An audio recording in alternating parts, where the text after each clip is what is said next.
Ahí está. Bueno, ¿qué tal, Melissa? ¿Cómo estás, Nati? Bien.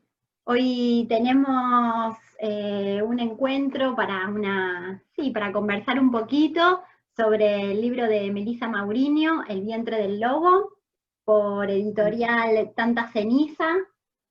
Es re linda la edición, Es muy linda realmente. muy Ya linda, cuando porque además tiene dibujos, claro, tiene el muchos logo, detalles. tiene ilustraciones de Naila Sarva, muy lindas las ilustraciones. Ahí va, sí. Ahí está. Sí, es precioso. La verdad que tiene detalles muy, pero muy lindos. La hoja es muy linda. Yo me fijo en esas cosas. En la hoja, la letra, el color de la hoja, el grosor de la hoja. Así que la verdad que es una edición preciosa de Tanta Ceniza. Así que, bueno, Sí, vamos muy a hermoso. conversar un ratito con Melissa. Eh, bueno, tu primera publicación fue en el año 2016, ¿no? Eh, La primera fue La piel de la oruga, que acá está, mm, no sé si se ve con el reflejo, sí, sí, sí, eh, que ganó el concurso de Viajero Insomne, un concurso que lo hicieron en el 2015 y el libro salió en el 2016. claro. Viajero Insomne. ¿Y cómo fue el comienzo de la escritura? ¿Por qué empezaste a escribir poesía? ¿Cómo fue eso? ¿Cómo fue ese comienzo, digamos? Y el comienzo, a ver, yo creo que desde que tengo uso de razón, siempre tuve una relación con las palabras bastante peculiar, en el sentido de que siempre fueron como una fuente de juego, ¿no? Cuando era muy chiquita. O sea, ni bien empecé a hablar, ya tenía esta cosa de inventar palabras y frases y canciones y cosas, ¿viste? Ujú. Tenía así como palabras inventadas que las solía usar. Así que yo diría que no oficialmente empecé así, ¿no? Inventando palabras, inventando rimas, inventando canciones que se me ocurrían para mis animales, para mis hermanas, juegos que involucraban algún tipo de música sobre todo. Yo creo que eso probablemente tenga que ver con mi abuela Celia, que era asturiana y siempre nos contaba a mis hermanas también de chiquitas historias de Asturias, de la mitología de allá, canciones. Entonces es como que esa cosa de la música, de la lengua, ¿no? Como me parece eh, que eso estaba incorporado en la canción que uno puede como generar como propio, ¿no? Como algo propio. Tal cual. Sí, como la musicalidad, ¿no? Porque yo de hecho te iba a preguntar si siempre fue poesía y vos decís esto de que en realidad comenzó algo de la escritura con temas musicales, con algo, con la canción, ¿no? Y la canción y la poesía tienen algo, tocan ahí algo del laleo, ¿no? De cierta lengua de musicalidad, ¿no? Vos lo unís esto lo relacionás un poco con esa lengua extranjera, ¿no? De esta abuela. Eh, Sí, también me pasaba con los Beatles, ¿no? Porque yo tengo como una especie de, estoy como un híbrido que estoy entre el castellano y el inglés y por momentos voy de uno al otro y a veces se me traban las palabras en un idioma y están en el otro, es muy raro. ¿Y por qué hablas tanto Em, la lengua pero inglesa? es largo también, pero Ah, en parte yo creo que tiene mucho que ver, en parte con los Beatles, porque eran como un refugio para mí desde muy pequeña y tenía muy incorporada esa música también como si fuera una canción de cuna más, o sea, como una especie de arrullo, un baño de lenguaje ah, salvador, por decirlo de alguna manera. Y me parece que algo ahí quedó. Después yo empecé a estudiar, o sea, empecé por mi cuenta a aprender inglés, y después cuando empecé a estudiar formalmente, ya en un instituto, me pasó algo bastante raro, que es que en el primer año yo empecé a estudiar, o sea, formalmente, y de golpe ya sabía muchas cosas que yo no había aprendido gramaticalmente, pero las sabía usar, las sabía hablar, o sea, podía comunicarme con otros, chateaba, o sea, tenía 12 años en esa época, me acuerdo, y chateaba con gente de afuera, tenía amigos por carta de todo el mundo, de Inglaterra, de Turquía, de Canadá, qué sé yo. Era, y lo tenía como naturalizado, como que, viste, como que aprendí a hablar de esa forma. Después, obviamente, con el tiempo adquirís vocabulario, vas aprendiendo cuestiones más específicas, pero había algo de lo gramatical que estaba, viste, como que estaba ahí listo para, para aparecer, no sé. Pero bueno, puntualmente siempre yo diría que empecé a escribir en verso, o sea, cuando ya aparece la escritura propiamente dicha, la necesidad de dejarlo asentado en un soporte material, porque en esta prehistoria, ¿no? Por decirlo de alguna manera, la palabra estaba dicha y se repetía, porque de hecho yo creo que tiene que ver con la memoria también. Me parece que justamente en la canción, lo que permite la canción es que se incorpore de alguna manera esas palabras, que se incorporen. Entonces, son canciones y cosas que me las acuerdo hoy día, ¿entendés? O sea, Claro. no me las olvidé más. Y bueno, capaz que hay cosas que quiero acordarme y hoy día la memoria me falla un montón para un montón de cosas, y sin embargo eso no se me borra nunca más, ¿entendés? Y me parece que empezar a escribir ese primer diario íntimo que lo transformé en mi primer libro de poesía, que lo llamé Jugando con las Palabras, justamente, y donde escribí esos primeros poemas que tenían mucho que ver con la naturaleza, con los animales, más que nada con la rima, porque yo de chica lo que tenía, esto fue a los 6 años, ¿no? Cuando hago esto, pero yo de chica lo que tenía es que no quería como contaminarme o influenciarme, entonces no leía poesía. O sea, empecé a leer poesía ya no hace tanto, te diría. O sea, Mira, después que empecé más o menos literario, como que ahí empecé a leer un poco más poesía, no leía poesía. Tenía una idea como que no me tenía que dejar como influenciar o no sé. claro, Lo que conocía era la rima, que tenía más que ver con la canción. Entonces capaz que escribía con rima, cosa que hoy día no hago, salvo muy raro, cuestiones muy puntuales, pero en general no es lo que más me gusta a mí. Pero bueno, en esa época era un poco eso. mm, Leía, siempre fui más lectora de narrativa. claro, claro. Mira, ¿y cuáles son tus referentes hoy en relación a la poesía?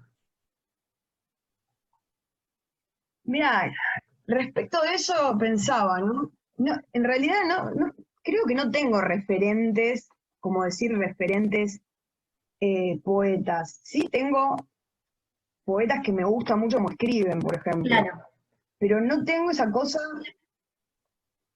yo pensaba, ¿no? Como, porque siempre surge esa pregunta por el referente. ¿Cómo lo definiría, no? ¿Cómo sería el referente? Yo siento que tengo como fuentes de inspiración, por ejemplo. mm, O sea, y, y como te digo, como nunca, como históricamente nunca fui de leer poesía hasta cuando ya de grande, digamos, nunca tuve esa como necesidad de recurrir a la poesía. Si claro, bien hoy día sí leo poesía y me gusta y lo puedo disfrutar de otra manera, no creo que sea lo que más me inspira a escribir. O sea, si bien muchas veces leo algo que me puede llegar a inspirar o no sé, que me genera ese efecto poema que me encanta, ajá, que decís, wow, ¿cómo lograron esto? Em, que lo admiro, obviamente. No sé, si tengo que pensar en algunos poetas así como que me gusten mucho, no sé, se me ocurre José Watanabe, por ejemplo, Marosa Di Giorgio, que sí. bueno, El vientre del lobo me han dicho que es muy marosiano y la realidad es que yo lo escribí antes de conocer a Marosa. Mira, O sea, eh, yo estaba haciendo taller con Claudia Massín, que también es una poeta con la que siento mucha afinidad poética, ¿no? Sí. Como ella dice, como la familia, ¿viste? Cuando sos como de la misma familia poética, por decirlo de alguna manera. Y, y fue ella que, la primera que me dijo, ¿no? Como, es muy marosiano este poemario. Y yo no había leído a Marosa. O sea, Mira, muchas lecturas salieron del taller. mira, bueno, yo te iba, bueno, el libro tiene, ahora que también quería que nos cuentes en realidad un poquito sobre el vientre del lobo, pero también el vientre del lobo creo que tiene algo muy de lo animal, digamos, ¿no? Y de la naturaleza, digo, hay algo que bordea, digamos, algo de eso, y Marosa Di Giorgio, su literatura tiene también, ¿no? Algo muy ahí de lo vegetal, ¿no? De la naturaleza. Y bueno, pensaba por un lado, ¿no? Tenía algunas preguntas para hacerte. Esto de si crees que en tus poemas, o al menos, no sé si en general, en tu poemario en general, o en el vientre del logro particularmente, si hay alguna conexión, ¿no? Entre este mundo animal y este mundo humano, ¿no? Por un lado. Eh, bueno, y de paso que nos cuentes un poquito sobre el vientre del lobo también, ¿no? A ver más o menos qué también cómo se generó tal vez la escritura, ¿no? De este libro. Bueno, no sé, que conversemos un poquito sobre el libro este último.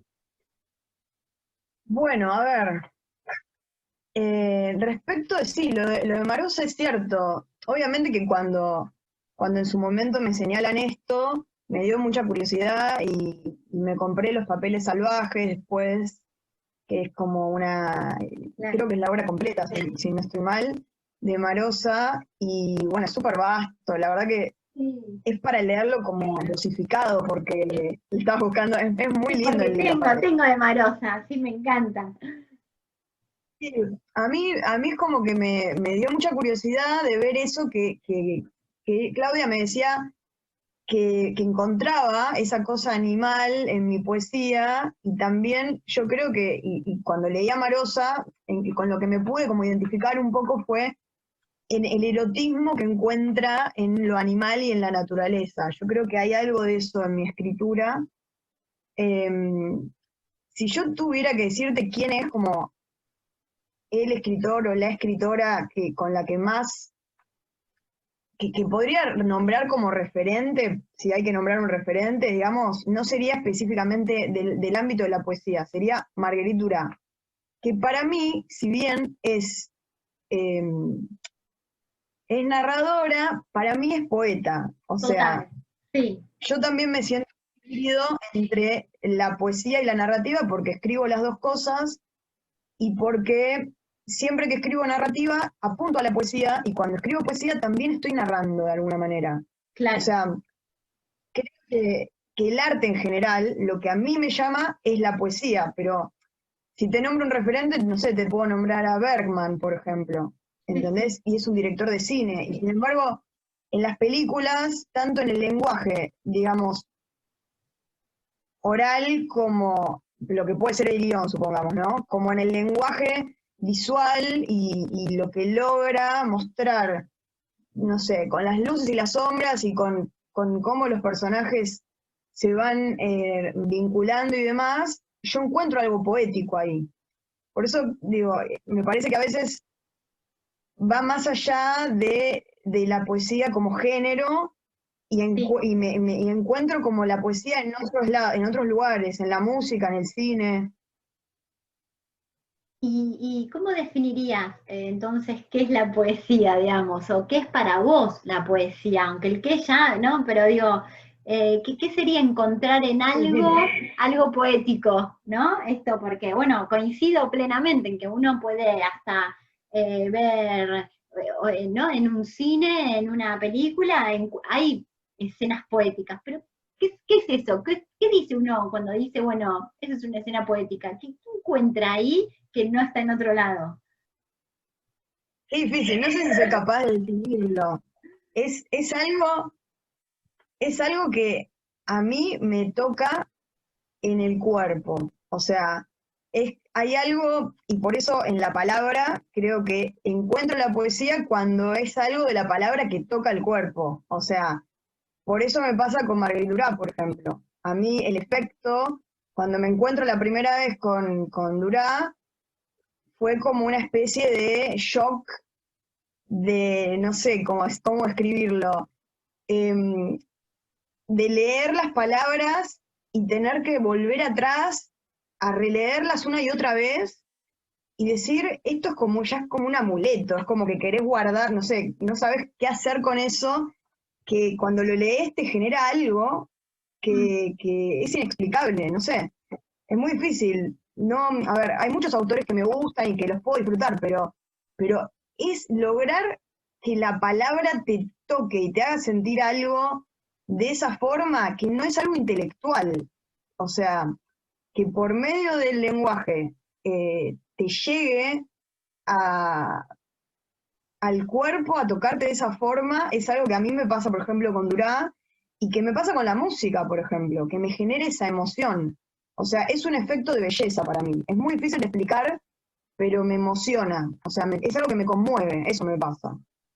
Claro, Y sí. me pasa con la naturaleza, o sea, por eso escribo mucho sobre eso. Me pasa de golpe cuando me encuentro con una escena que yo vivo un poco en escenas. Para mí todos son como escenas cinematográficas que de golpe se me arma como un marco que creo que es la mirada sobre eso. Creo que la poesía está en la mirada, de alguna manera, porque vos podés encontrarte con algo y quizás pasa desapercibido, pero creo que cuando la poesía está puesta en la mirada también hay como otra forma de ver las cosas. Eh, Sí. con lo animal puntualmente son como mi tribu, ¿viste? O sea, yo no soy una persona muy, nunca fui de grupos, no me considero una persona agrupable, digamos. Soy más bien como un outsider y realmente nunca pude como encajar en un grupo más que como pivotear, ¿viste? Como entrar y salir de a ratos, participar por momentos, pero no como pertenencia. Y con el mundo animal sí me siento mucho más como entre los míos, digamos. O sea, eh, cosa que me siento más auténtica, ¿no? Y puedo prescindir de la palabra, lo cual es raro, pero me parece que algo que tienen los animales que me parece como muy, no sé si es noble el término, pero ellos pasan por o sea, pasan por el mundo sin dejar nada, o sea, Mm. pasan por el mundo sin dejar nada y, y al mismo tiempo no quiere decir eso que no tengan algún efecto, o sea, que todo lo que pase por el mundo no tenga algún efecto sobre el resto, ¿no?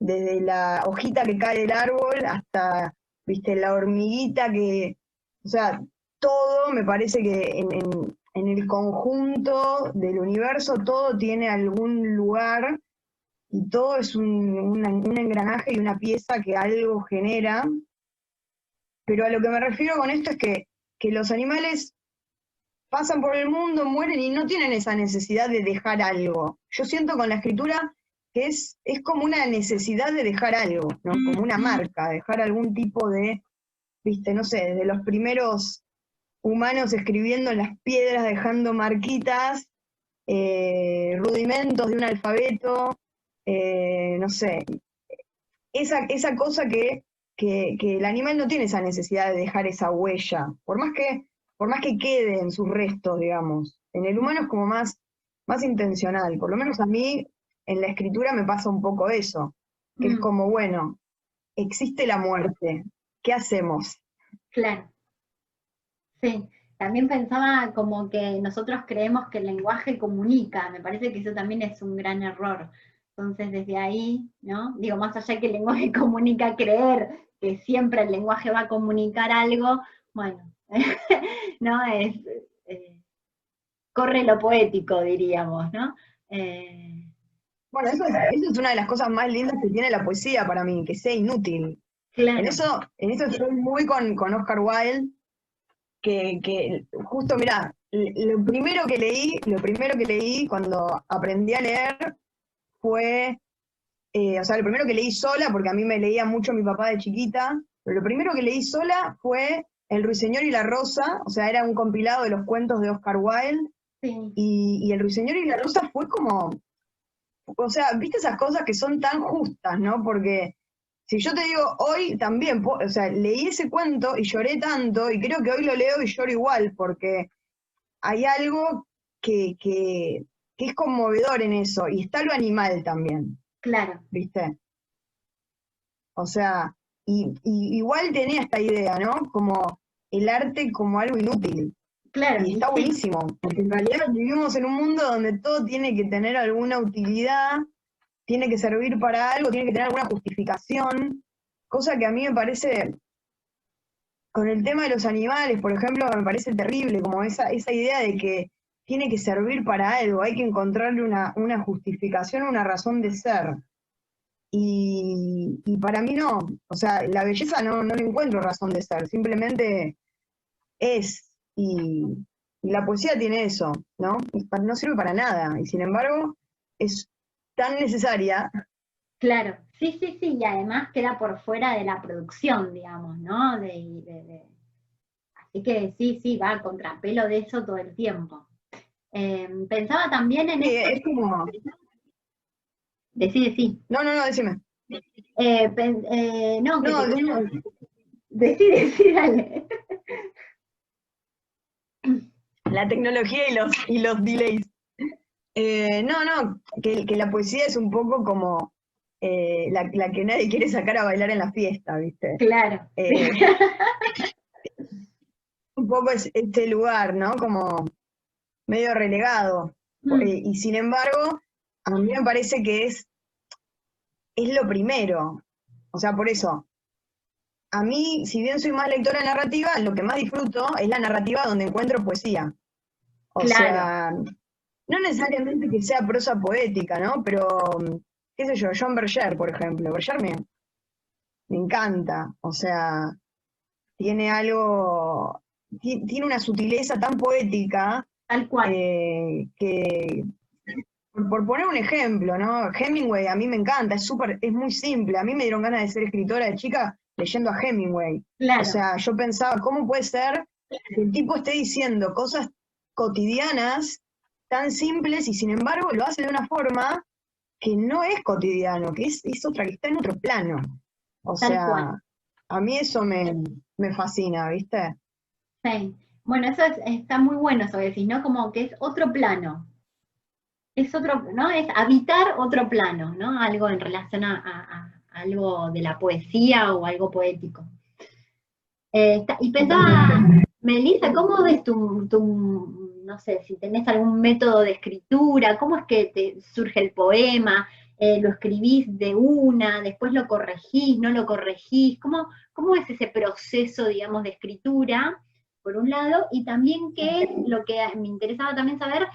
Si, ¿cómo es? Vos escribís varios y después decís, esto forma parte de un libro, esto es un libro, esto no es un libro. ¿Qué es lo que hace que después digamos, esa escritura se convierta en un libro, ¿no? Como esas dos preguntas, tal vez. A ver, eh, en general todo libro que he escrito, ahora ya perdí la cuenta, en realidad perdí la cuenta ahora en este momento no me acuerdo, los tengo anotados por orden y con fecha de cómo los fui escribiendo y por lo menos hay 20, no sé si 21 ya, pero 20 por lo menos, poemarios, sin contar las novelas. Y cada libro que escribí siempre fue una experiencia, por lo menos hasta ahora, no sé si será siempre así, pero hasta ahora lo que pasó siempre fue que era una experiencia, o sea, no conozco otra forma de escribir, por lo menos en lo que fue mi producción hasta ahora. A mí estoy tratando de pensar en cada situación, cómo fue, porque en general lo que me pasó es que cada libro, al ir terminando un libro, no totalmente consciente, porque no es que sabía de antemano cuántos poemas va a tener el libro. Sí, básicamente cada uno, estoy chequeando a ver cuántos son exactamente, sí, 21 con el que estoy escribiendo ahora. Cada uno fue una experiencia en el sentido de que generalmente, a ver, voy a empezar por el principio. Yo empiezo escribiendo Ninfula. que es la novela, ¿no? Que acá está. Este es Ínfula. Ok. Yo había escrito algunos poemas que yo los considero como la prehistoria de Ínfula. Todavía no había hecho como el trabajo de lo que es el taller literario, donde terminé como de poder encontrar bien mi estilo y definir bien cómo quería escribir, o cómo me salía a escribir, no sé bien cómo es, pero esa serie de poemas que son la prehistoria, que tengo ganas de publicarlos, no sé si a fin de año o qué, porque viene a ser como una especie de bonus track de la novela, son los poemas que la protagonista le lee al protagonista en la novela, entonces como que lo quiero sacar como una edición limitada, Mirá que antes de sacar la segunda parte de la trilogía, es como una pequeña perlita está para el genial. lector, digamos. Sí. Esos poemas que son la prehistoria, por eso los separo, son como algo que es lo previo a lo que pasa con Ínfula. Paradójicamente, el laburo más fuerte de esa definición del estilo fue con la novela, que si bien está escrita en prosa, está escrita como un poema en prosa, o sea, está escrita, yo escribo en voz alta, entonces la musicalidad que tiene la novela vos la podés leer en voz alta y obviamente que haciendo un uso de puntos y comas, trato de lograr lo que sería un corte de versos, si bien no es exactamente lo mismo, porque si no serían versos, ¿no? Pero bueno, va un poco por ahí. Una vez que escribo en Ínfula, que estuve un año trabajándola y qué sé yo, ya a partir de ahí es como que empiezan a salir los poemarios, uno atrás de otro, y que arranca con La piel de la oruga, que fue después, digamos. Entonces, lo que me fue pasando con cada uno es que yo estaba terminando un poemario, que en realidad no es que yo sabía de antemano que lo estaba terminando, pero algo caía, ¿no? Como que llegaba un momento en que el libro mismo me dice hasta acá, y me doy cuenta porque ya empiezo a escribir otra cosa. O sea, empiezo a escribir de otra forma. Es como, todos mis poemarios son bastante distintos, a veces el estilo o de por sí la temática, son poemarios temáticos, nunca es un rejunte de poemas, siempre hay un tema, digamos, que ordena esos poemas y que tiene que ver con una coherencia interna del poemario. Entonces, de golpe me pasa que estoy con un poemario y llego a un punto donde me doy cuenta que empiezo a escribir diferente. Que Claro. estoy escribiendo que como que un poemario se va transformando en otro. Entonces ahí hay un punto donde hago un corte hasta acá y yo estoy escribiendo otra cosa. ¿Entendés? O sea, si uno los va viendo uno tras del otro en orden, si bien no se están publicando en orden de escritura, pasa un poco eso. O sea, Mira, que de uno nace otro, o incluso uno puede rastrear que en determinado poemario ya aparece, por ejemplo, una frase o algo que va a ser fundamental en el claro. otro poemario. ¿Entendés? Como si se fueran como metamorfoseando uno en el otro. Es un poco así. Es raro. La verdad nunca lo había explicado, pero es eso. Es genial, claro, es como que le da la entrada a otra cosa, ¿no? Totalmente. O sea, es como que se agota en un momento y de golpe ya me doy cuenta que aparece, no sé, aparece una frase, algo, como tendría que rastrear en cada uno, algunos se me vienen a la mente, pero viste, como que lo puedo rastrear en cada uno de decir, ah, mira, acá ya apareció esto que es el tema del otro. Claro, Bueno, en Ínfula, de hecho, uno puede rastrear un poco algunas cuestiones de cómo nace la piel de la oruga, porque ahí claro. ya aparece la polilla, hay una escena donde aparece la oruga encontrada, que la protagonista la deja en la maceta, y esa oruga es la que después pone los huevos, o sea, cuando nace la polilla, pone los huevitos, que son las 82 orugas que yo crío cuando escribo La piel de la oruga, y que cuento las historias, digamos, que tienen que ver con esas polillas. O sea, ahí se puede rastrear en Ínfula dónde nace la piel de la oruga, por ejemplo. Claro, genial. ¿Sabes qué? Te quería preguntar algo que dijiste, es algo que igual te lo quería preguntar de antes, pero ahora con lo que agregaste es más, que si para vos hay diferencia entre la poesía leída y la poesía escrita, ¿no? Porque en un momento decías que vos cuando escribís, digamos, en voz alta, ¿no? Donde vos te vas escuchando y hay algo de la oralidad, y de hecho también contaste que tu papá te leía cuentos, ¿no? Digo, hablando como que fue también lo primero, la primera pregunta, lo primero que hablamos acá, algo de esto de la musicalidad y de la lengua, ¿no? Que desde el psicoanálisis podemos decir que hay algo de la LAM, ¿no? Puesto en juego, pero sí, ¿cómo es esta cuestión entre lo escrito y lo oído, ¿no? O lo leído? Si hay alguna diferencia o dónde ubicás ahí, ¿no? Sí, ahora te escuchaba decir eso y lo que me venía así a la cabeza era la Ilíada, Ujú, porque por eso digo que la poesía es lo primero, ¿no? Porque me parece que la oralidad es lo primero, o sea, después eso se escribe, o sea, se pone todas esas historias, todas, digamos, todos esos relatos orales que en su momento tenían una cierta métrica y una cierta forma, los epítetos, no sé, distintos recursos que usaban los poetas de la antigüedad, los juglares y demás, como para poder memorizar y transmitir esos relatos. Me parece que eso es lo que después también uno encuentra en la poesía, por lo menos, a ver, no soy estudiosa del tema, pero intuitivamente siento que hay algo de eso que, que se conserva en la poesía, digamos. Justamente mi papá me leía mucho, no sé, mitología, claro, filosofía, a Defoe, cuentos, a Hemingway también, o sea, El viejo y el mar fue como un libro así como clave para mí cuando era muy chica. Eh, y es cierto, yo escribo en voz alta porque para mí la musicalidad es como muy importante, pero también creo que el poema es una apreciación personal, ¿no? Pero yo creo que el poema tiene que resistir la lectura a solas, digamos. Porque también me ha pasado, por ejemplo, en lecturas de poesía, de escuchar un poema muy bien interpretado, pero después leerlo y que no me guste el poema, que no me parezca un buen poema.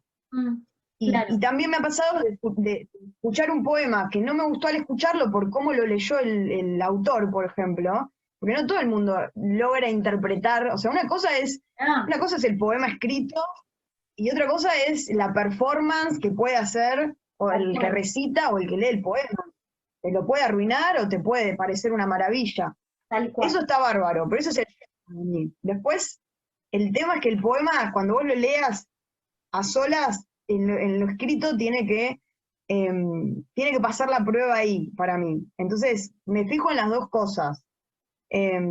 Porque también la palabra, al verla escrita, o sea, tiene como un doble efecto, me parece. Está por un lado el efecto sonoro, Sí, que uno sin leerla lo escucha y tiene una música, pero también el efecto visual de ver la palabra.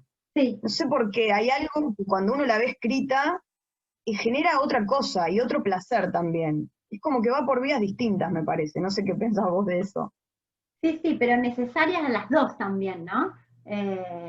Tanto lo oído como lo escrito, ¿no? Como que son dos soportes necesarios y que se mueven en un entre, ¿no? Que no es uno también me parece sin el otro.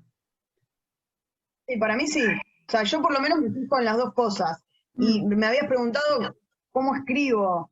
Corregir, corrijo, sí, claro. O sea, yo tengo como dos momentos de escritura mínimo. O sea, un primer momento, una vez en una entrevista hice un chiste un poco creo que fue la primera, hace 1000 años, en el 2015 debe haber sido, y hice como una extrapolación de las instancias psíquicas freudianas, jugando un poco con esto, ¿no? Como primero escribe el ello, es ese primer impulso claro, eh, de la inspiración que sale como viene, después el super yo se pone un poquito como a, bueno, esto sí, esto no, y el yo le va dando coherencia y como podando, ¿no? claro, Yo un poco hago esto, ¿no? O sea, tengo un primer momento de inspiración, hay poemas que salen como por un tubo, hay poemas que me cuestan un montón, que estoy un montón de tiempo escribiéndolos, hay poemas que los escribo en cuotas, digamos, como porque hay un agotamiento a veces que es como, bueno, no, basta, hasta acá llegué y al otro día estoy fresca y lo arranco de vuelta, pero sí en mi forma de escribir, y sobre todo se nota mucho en la narrativa, siempre tengo que retroceder para ir hacia adelante. Es la marcha del cangrejo. Siempre voy al principio y empiezo de cero. No me importa sí, o sea, si lo dejé en un momento, tengo que volver a empezar, porque uno tiene que dejar reposar también lo que escribe, a veces volvés y decís, esto ya no me gusta tanto, esto lo cambiaría, y hay cosas que decís, no, la verdad que no lo cambiaría, lo dejo igual, pero mínimamente el trabajo lo hago, sí hago mucho trabajo me gusta el trabajo sobre la palabra, o sea, me gusta más corregir o reescribir o ese trabajo más minucioso que el momento de inspiración, que está buenísimo, pero, pero que el trabajo, viste, como Sí, como el oficio, ¿no? El artesanal, oficio ahí de la escritura, digamos, claro.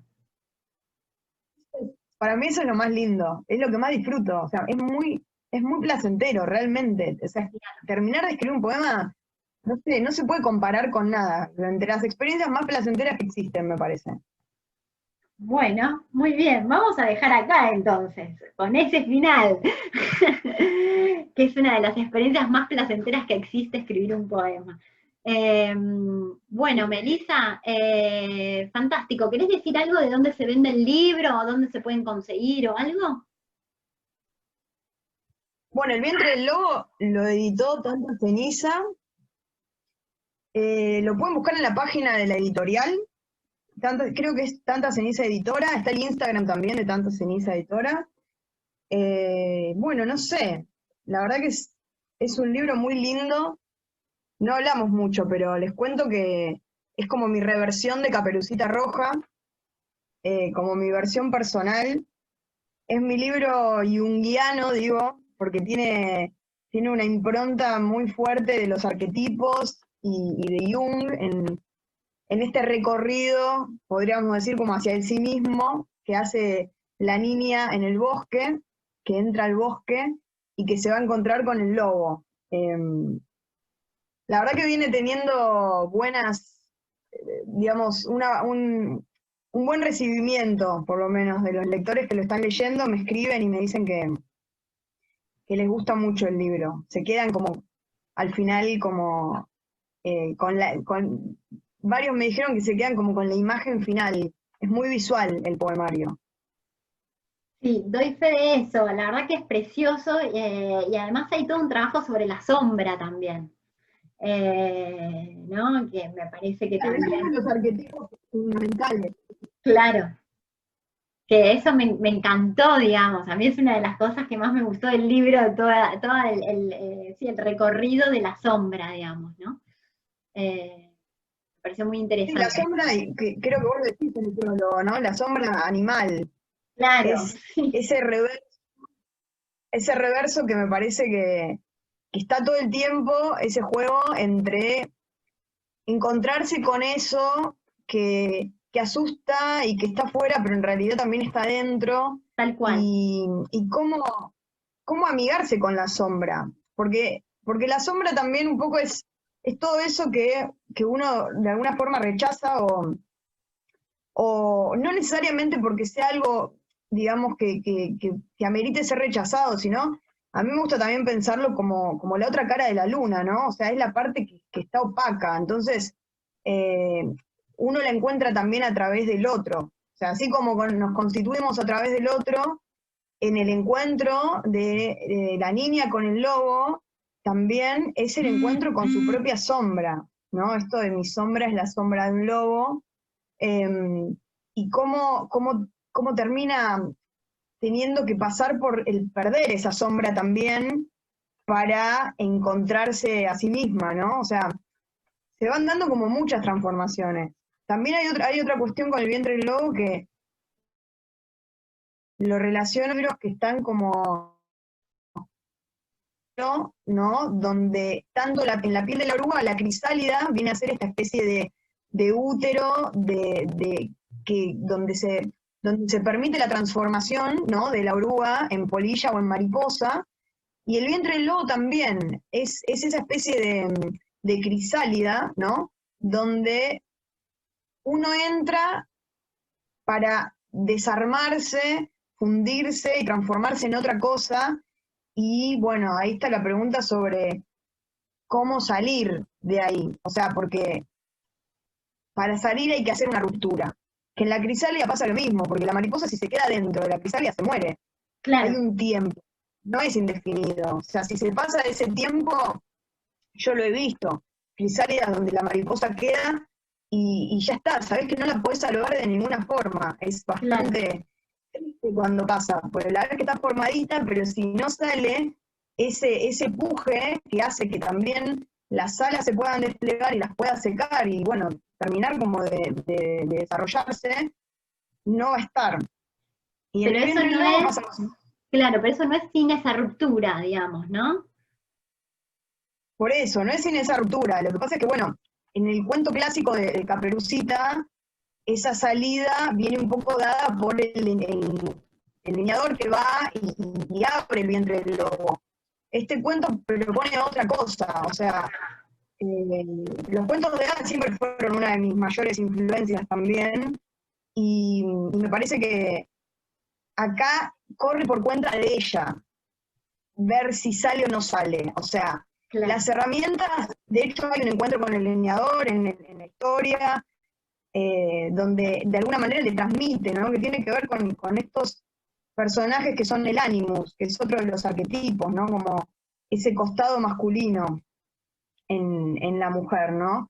Ese encuentro también con el leñador le va a dar otras herramientas. El tema es si después la va a usar o no, porque ahí ya hay una elección, ¿no? Me parece que el punto del vientre del lobo es, bueno, tenés estas herramientas, ¿y ahora qué haces con esto?